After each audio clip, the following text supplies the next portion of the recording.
வணக்கம், நான் உங்கள் விஜய் பிரபாகரன். சனாதனத்தை இப்ப எடுத்து பாடுற அப்படின்றீங்க. எனக்கு புரியல. சனாதனம்னா என்னன்ட்டு நீங்க ஏதோ சாமி கும்பிடுறது, அது ஏதோ சடங்கு அப்படின்னு நினைச்சிட்டு இருக்கீங்களா? விளக்கமா சனாதனம்னா என்னன்னு சொல்றேன், கேட்டுக்கோங்க.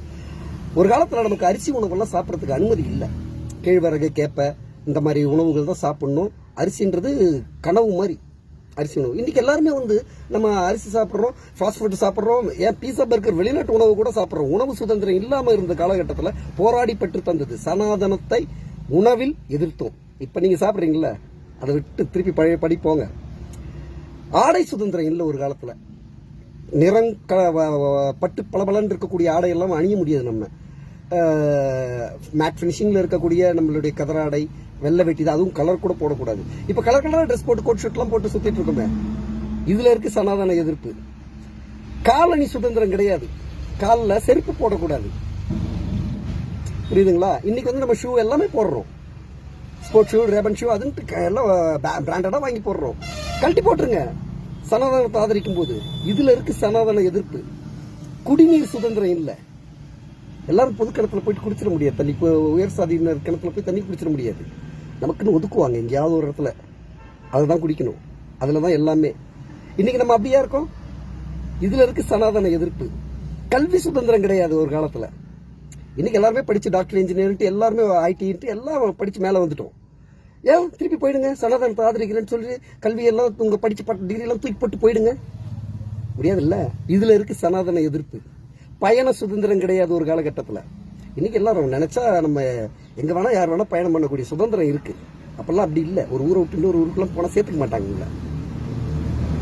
மறுமண சுதந்திரம் இல்லை. இன்னைக்கு ஈஸியா டைவர்ஸ் பண்ணிட்டு பிடிக்கலன்னா வேற ஒருத்தர் கல்யாணம் பண்ணிக்கிறாங்களா, அப்படிலாம் முடியாது.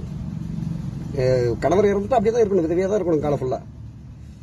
கருத்து சுதந்திரம் இல்லை. இப்ப நான் தைரியமா போய் கருத்து சொல்றேன் பாத்தீங்களா, இந்த கருத்து சுதந்திரம் சனாதனத்துல இல்லை. இப்ப நீங்களும் கருத்து சொல்ல முடியாது, சனாதனத்தை ஆதரிடா பார்க்கலாம் அப்படின்ட்டு.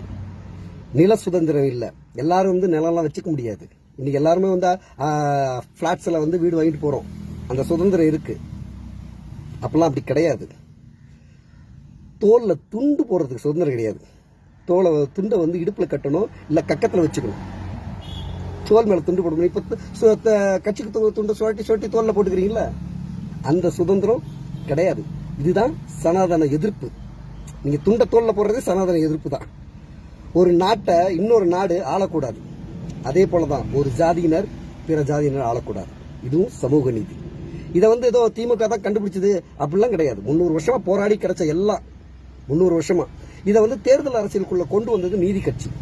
அதுக்கப்புறம் திமுக தேர்தல் அரசியலுக்குள்ள கொண்டு வந்தது. அண்ணா கொண்டு வந்து தேர்தல் அரசியலுக்குள்ள கொண்டு வந்தது. இன்னைக்கு உதயநிதி வர விடாம அந்த கொள்கையை பிடிச்சிட்டு இருக்காரு. இப்படிப்பட்ட வாரிசுகள் இருக்கட்டும், இருக்கிறது நல்லது. அந்த கொள்கை பற்றோடு இருக்கக்கூடிய வாரிசுகள் இருக்கணும். இருந்தாதான் நாடு நல்லா இருக்கும். இல்லாட்டி நாடு நாசமா போயிடும். நீங்க ஏதோ சனாதன எதிர்ப்புன்றது ஒரு சொல்லு நினைச்சிட்டு இருக்கீங்க. அது சொல்லு இல்ல, செயல். உங்களுடைய எல்லாருடைய செயல்லையும் இருக்கு சனாதன எதிர்ப்பு. தீ பரவட்டும்.